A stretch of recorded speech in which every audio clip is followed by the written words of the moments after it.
Bonjour et bienvenue dans cette vidéo de présentation du jeu Imaginarium, un jeu qui se jouera de 2 à 5 joueurs pour des parties d'environ 90 minutes à partir de 14 ans. Ce jeu a été créé par Bruno Catala et Florian Siriex et vous est présenté par les Trésors du Newton.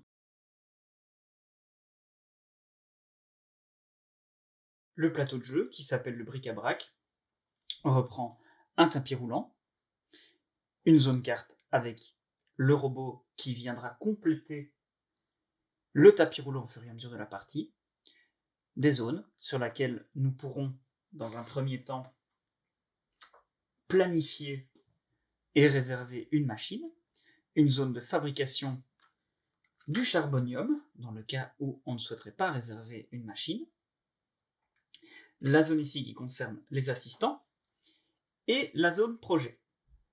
La zone projet qui serviront d'objectifs et rapporteront des points de victoire.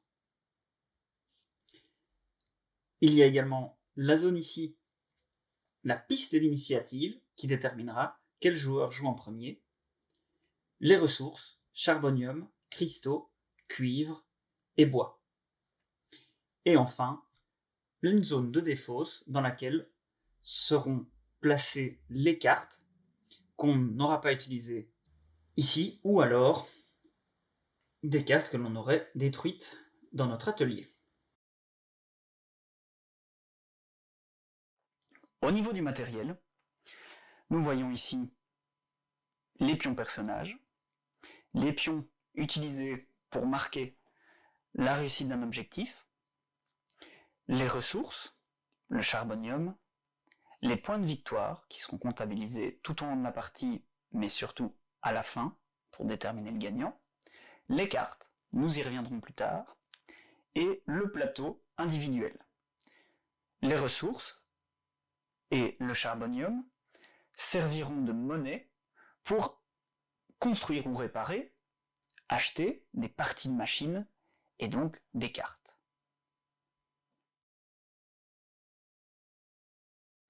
Il existe différents types de cartes dans ce jeu qui vous seront utiles tout au long de la partie. Les cartes sont en réalité des machines que l'on viendra réparer et ajouter à notre atelier. Il existe des machines de production, des machines d'attaque, des machines de transformation, des machines de défense et des machines spéciales. L'envers des machines est représenté par un robot comme ceci. Vous retrouverez la description de ces cartes à partir de la page 3 dans le fabuleux livre de règles. Comment lit-on les cartes? Nous pouvons voir différentes choses. En haut à gauche, il y a toujours le niveau. Ici, ce sera le coût pour la réparation de cette carte. Ici, son nom. Ici, son effet. Et ici, avec quoi elle peut être combinée. Donc si je prends le cas de cette carte-ci, si c'est la seule machine dans mon atelier, par exemple comme ceci, elle produira dans la phase de production ou d'utilisation de ma machine une ressource, donc ici, un carbonium, un charbonium. Elle produira ici un charbonium. Dans ce cas-ci, c'est une carte d'attaque. Elle permettra au moment où elle est réparée de forcer les joueurs qui possèdent cette ressource de se débarrasser chacun de 3 ressources de bois. Et vous, donc le joueur, pourra prendre parmi l'ensemble des jetons bois et ressources bois défaussées, vous pourrez en prendre 3. Petite particularité, si les autres joueurs n'en ont pas, alors vous n'en aurez pas non plus. Ici, cette carte va permettre la transformation de ressources. Donc, n'importe quelle ressource, bois, cuivre ou cristaux, va devenir un cristaux. Ceci va être une carte de défense qui va nous protéger de certaines attaques comme celle-ci. Et celles-ci sont des cartes spéciales qui vont nous donner de gros avantages. Par exemple, ici, gagner à chaque phase de production un point de victoire. Si vous les cumulez avec une autre du même nom, vous gagnerez 3 points de victoire par tour. Vous trouverez plus d'informations concernant la mise en place dans le formidable livre de règles à la page numéro 4. C'est d'ailleurs écrit le fabuleux livre de règles. On y lira que sur le bric-à-brac, il faut disposer les ressources dans la réserve et les différentes cartes. Mais avant cela, vous pouvez distribuer les paravents à chaque joueur. Ici, nous sommes dans une configuration à 4 joueurs, dont les couleurs sont le noir, le bleu, le rose et le jaune. Nous voyons les petits personnages à gauche. Chaque joueur prend son personnage et les pions qui correspondent, mais également prend au hasard un des plateaux ici, afin d'avoir son atelier individuel. Pourquoi est-ce important de le prendre au hasard? Tout simplement parce que ici, en haut à droite de votre atelier, vous avez des ressources que vous recevez au départ et un niveau indiqué. Il prendra également, en plus des ressources indiquées, les machines dont le numéro correspond à celui-ci. Dans ce cas-ci, P1 et P3, cela varie en fonction de la plaque atelier que l'on prend. Chaque joueur prend donc son bricoleur qui correspond à son paravent, ainsi que ses pions.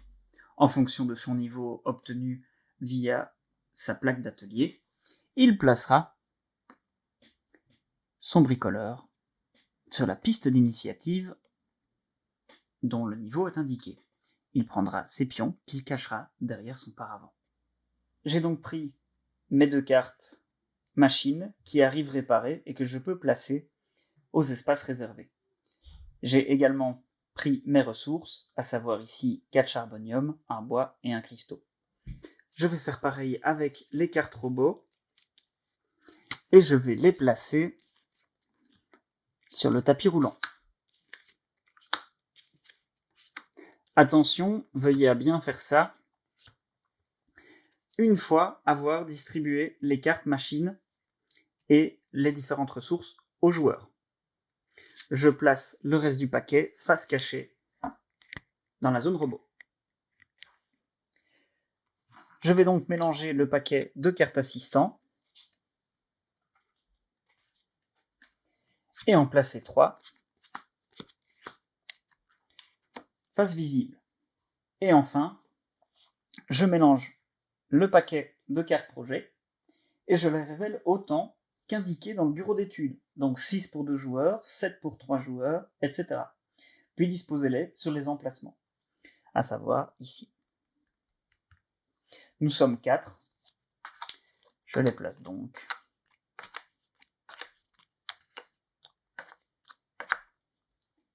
ici. Je peux replacer tous les autres ici, ils ne seront plus utilisés, ou alors en dehors du plateau de jeu, et les ranger dans la boîte. Nous allons continuer avec le matériel et regarder comment se compose votre atelier, votre plaquette que vous avez reçue en début de partie. Vous avez également reçu les cartes qui sont indiquées ici et placez votre bricoleur sur la zone de la piste d'initiative adéquate. Vous avez reçu ces ressources ici, que j'ai déjà cachées derrière le paravent, un cuivre, un cristal, un bois et 3 comme ceci.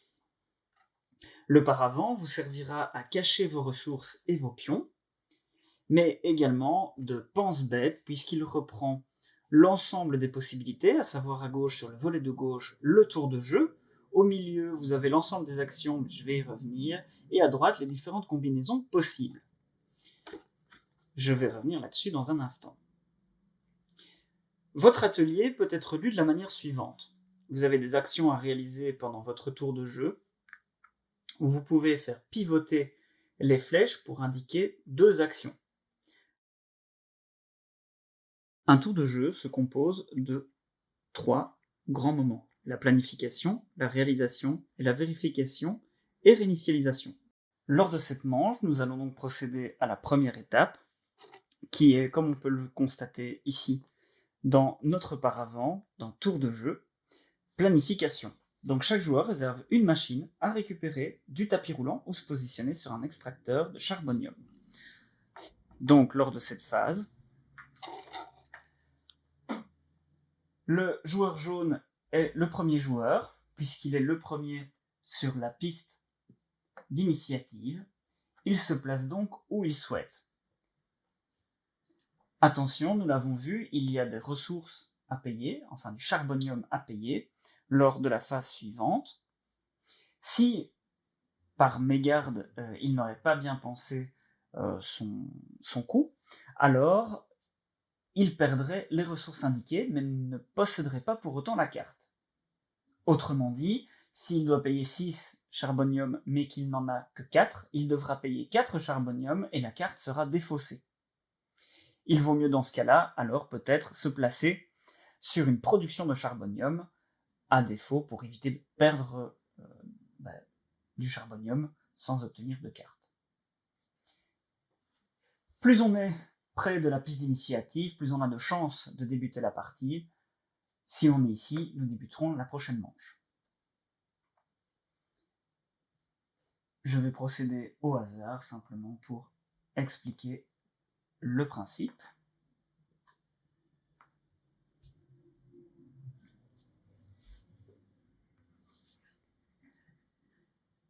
Nous procédons à la deuxième étape du tour de jeu.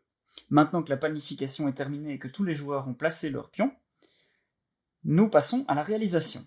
L'un après l'autre, chaque joueur réalise ces 5 étapes avant de passer la main au joueur suivant. Lors de cette deuxième phase de réalisation, nous récupérons la machine réservée où on extraira du charbonium. Donc, si je joue à la place du premier joueur ici, le jaune, je vais donc, dans cette deuxième phase, récupérer la machine, payer mes 5 charbonium ici dans la réserve, et placerai cette carte à côté de mon atelier. Enfin, pour finir mon tour, je placerai mon personnage, mon bricoleur, sur la piste d'initiative. C'est au deuxième joueur, ici le noir, à procéder de la même façon. Nous allons passer en revue les différentes actions possibles et présentes. Si je reprends le paravent ici, et que je les lis au fur et à mesure, je vois ici recruter. Recruter, ceci va vous permettre d'acquérir des cartes assistants qui se présentent sous cette forme. Elles ont toujours un coût, ici, en charbonium, et ici, un effet. Cet effet est très pratique puisqu'il va vous permettre de ne plus tenir compte des flèches et de sélectionner 2 actions.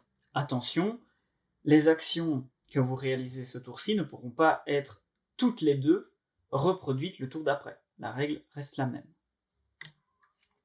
Une fois que vous avez payé le coût en charbonium et que vous avez acquis votre assistant, vous pouvez le placer. Attention, les assistants ne peuvent pas être combinés et vous êtes limité à 3 assistants. La deuxième action s'appelle extraire et vous recevez 3 charbonium de la réserve. La troisième action s'appelle réparer. Dépensez les ressources nécessaires, la machine est placée dans l'atelier, appliquez son effet immédiatement. Lorsque vous aurez réservé des parties de machine ou des machines, que vous les aurez acquises, vous devez payer leur coût de réparation, qui est indiqué ici, afin de l'incorporer à votre machine. Dans notre cas, je ne peux pas la payer actuellement, pour pouvoir la réparer, elle me coûtera 2 cuivres et 1 bois. J'ai 1 cuivre et 1 bois. Il me manque donc 1 cuivre. Ce qui nous amène à l'action suivante, effectuer des transactions. Effectuer 3 transactions, achat et ou vente. Les ressources peuvent être achetées ou vendues. Les points de victoire ne peuvent pas être vendus. Toute la conversion est indiquée ici sur la plaque. Nous voyons ici à gauche 3, pour dire qu'il y a 3 transactions qui peuvent être réalisées. Ici, ce qui peut être vendu, donc je peux vendre un charbonium pour obtenir un bois, 2 charbonium pour obtenir un cuivre, 3 charbonium pour obtenir un cristal. Je peux faire l'inverse, c'est-à-dire vendre un bois pour obtenir un charbonium, un cuivre pour obtenir 2 charbonium et un cristal pour obtenir 3 charbonium. La flèche ici ne va que dans un sens, ce qui veut dire que pour 5 charbonium, je peux avoir un point de victoire.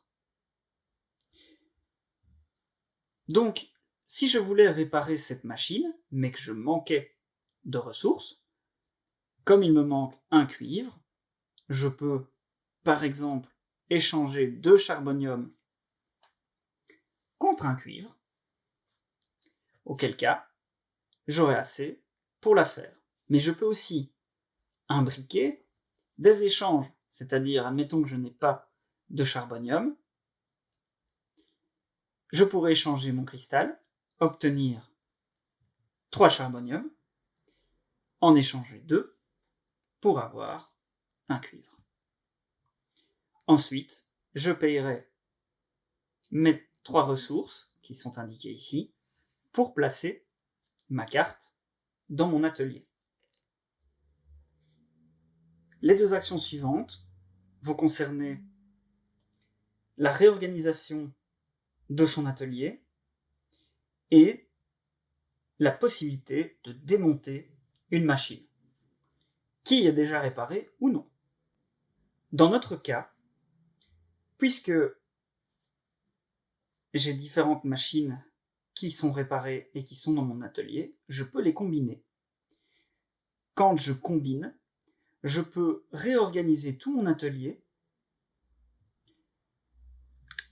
comme je l'entends. Mais attention, il doit toujours respecter les conditions qui sont indiquées sur les cartes. Par exemple, ici, la carte qui s'appelle P2 va pouvoir être associée à une autre carte qui s'appelle P2, ou T1, ou T2, ou T3. Autrement dit, si je choisis l'action réorganiser, je pourrais mettre ma carte qui s'appelle T3 ici en dessous. Dès lors, elle produirait un de bois qui serait transformé directement en cristal.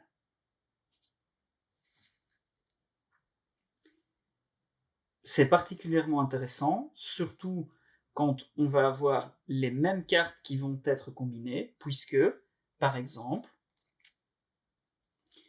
je pourrais ici avoir 3 cartes, ce qui veut dire qu'au lieu de produire 1 comme c'est indiqué, il en produirait 7. Ça devient tout de suite plus intéressant. Ici, il n'en produirait que 3 puisque j'en ai 2 identiques.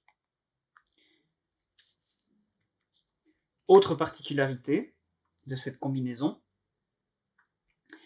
c'est ici, chaque emplacement disponible dans mon atelier ne peut contenir que 3 cartes maximum. Attention, il y a bien 4 espaces, donc si j'avais assez de ressources pour acheter et remplir tous les espaces, je pourrais faire 4 espaces remplis à raison de 3 cases chacun, 3 cartes chacun. Et enfin, la dernière action, démonter. Démonter une carte, soit je peux démonter une des machines non combinées, celle-ci ou celle-ci dans notre cas. Si elle est cassée, donc qu'elle n'a pas encore été réparée, elle est sur le côté, je peux prendre autant de ressources que son niveau. Son niveau est indiqué ici. Parmi celles nécessaires à sa réparation. Si elle est réparée, je peux prendre le double des ressources nécessaires à sa réparation, ou autant de points de victoire que son niveau. Autrement dit, ici, je pourrais prendre donc un cuivre, un bois. Si par contre, elle est ici, je vais donc doubler. Je pourrais prendre 2 cuivres, 2 bois. Mais je pourrais aussi prendre, comme elle est réparée, autant de points de victoire que son niveau. Donc ici, 2.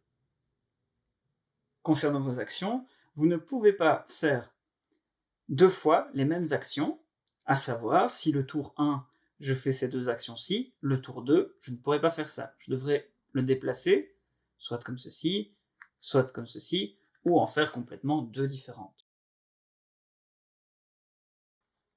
Lorsqu'un objectif est complété, le joueur placera son pion dessus. À noter que le premier joueur à finir l'objectif ou le projet aura les 4 points qui sont indiqués, ou les 5 points, en tout cas le nombre de points de victoire indiqués, il les prend tout de suite. Les joueurs suivants auront 1 de points, 1 point de moins. Autrement dit, 4, moins 1, 3. Si lors d'un même tour, vous êtes plusieurs à compléter le même objectif, alors le premier à le compléter aura le plus de points. Dans ce cas-ci, le joueur bleu. Procéder au calcul des points. Pour ce faire, nous avons d'abord accumulé tout au long de la partie différents points de victoire. À cela, nous allons ajouter les ressources sur lesquelles on va pouvoir distinguer celui qui aura la majorité ou non. Dans le cas où une personne a la majorité sur les ressources, on lui ajoutera 2 points de victoire. Donc ici, j'ai rassemblé les différents points et ressources de chaque personne. Donc nous avons le joueur 1, 2, 3 et 4 ici, et nous avons tous les points de victoire qui faisaient partie du total de ce côté-là. Alors, pour commencer, nous allons donc regarder la majorité des charboniums. Ici, nous voyons que nous avons 16 charboniums. Ici, il n'y en a pas. Ici, il y en a 10. Et ici, il n'y en a pas. Ce qui veut dire que la personne, dans ce cas-ci, est majoritaire. Elle reçoit donc 2 points de victoire. Ensuite, nous regardons les ressources ici, donc le cuivre. Le cuivre, nous sommes 2 à nous partager la victoire. Nous recevons dans ce cas chacun 2 points de victoire. Je vais les mettre ici et là. Nous procédons à la ressource suivante. Ici, là, malgré 3, la personne numéro 1 reste prioritaire. Elle est donc la seule à recevoir 2 points de victoire. Et enfin, le bois, pour laquelle, à nouveau, il y a un partage. Nous procédons donc au calcul du total. Les 2 personnes ici n'ont pas gagné de points de victoire liés à leurs ressources. Donc, si nous comptons, nous arrivons toujours à 23 pour la personne ici. Ici, nous avons 9, 10, 10, 15, 15 plus 6, 21. Et ici, 10 plus 4, 14 et 2. Donc, le point, en tout cas, les calculs des ressources ne permettent pas de changer la donne et le joueur, ici, reste premier. Pour le rangement, veuillez à bien lire les règles à l'intérieur afin de ne perdre aucune pièce.